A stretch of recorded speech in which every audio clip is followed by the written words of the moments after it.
Bonjour, merci d'être venu pour cet entretien. Pouvez-vous vous présenter brièvement et nous dire ce qui vous a motivé à postuler pour ce poste de sage-femme? Bonjour, je m'appelle Cassiopée Dublé. J'ai une passion profonde pour la santé maternelle et infantile, et c'est cette passion qui m'a conduit à poursuivre une carrière en tant que sage-femme.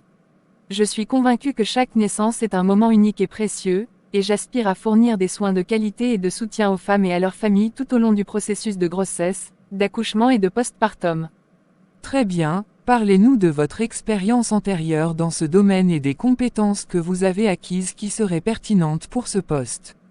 J'ai travaillé comme sage-femme pendant les 5 dernières années dans une clinique obstétrique réputée. Au cours de cette période, j'ai acquis une solide expérience dans le suivi des grossesses normales, ainsi que dans la gestion des situations d'urgence obstétricale. J'ai également développé d'excellentes compétences en communication et en écoute active, ce qui me permet d'établir des relations de confiance avec mes patientes et de répondre à leurs besoins de manière efficace et empathique.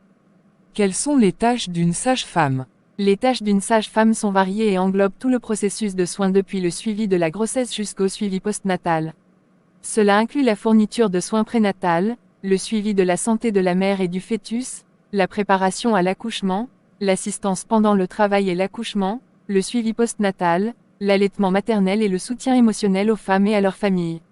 Les sages-femmes sont également formées pour identifier et gérer les situations d'urgence obstétricale, ainsi que pour fournir des conseils en matière de planification familiale et de santé reproductive.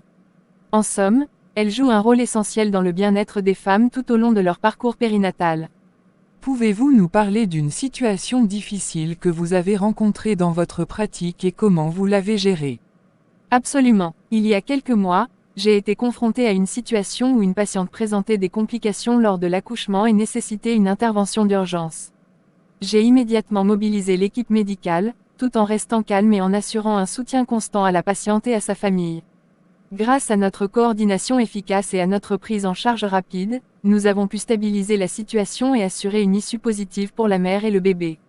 Imaginez la situation suivante, vous êtes de garde à la maternité et vous recevez une femme enceinte présentant des signes de pré-éclampsie sévère.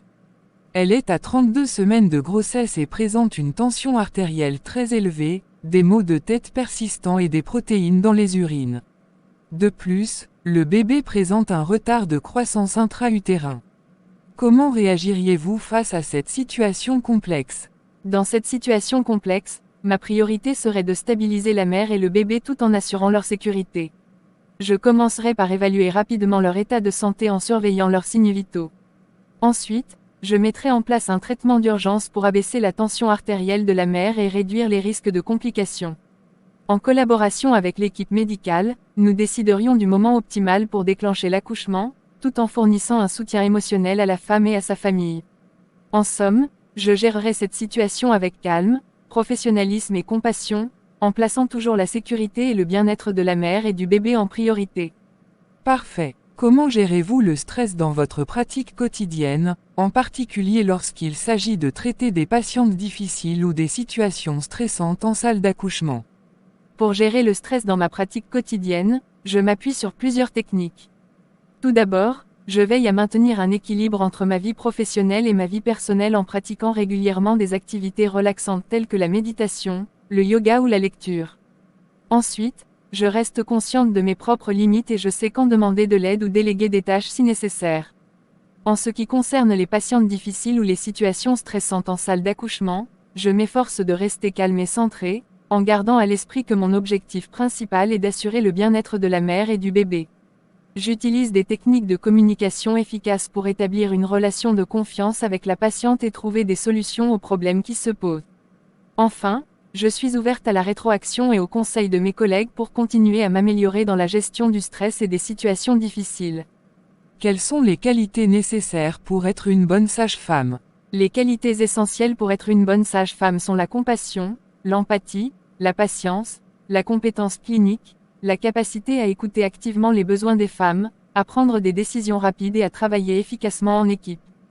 En résumé, cela demande un équilibre entre compétences techniques et qualités humaines, tout en plaçant toujours le bien-être des femmes et de leurs familles au premier plan. Merci pour vos réponses détaillées. Nous prendrons contact avec vous sous peu pour vous informer de la suite du processus de recrutement. Merci beaucoup. J'attends avec impatience d'avoir de vos nouvelles.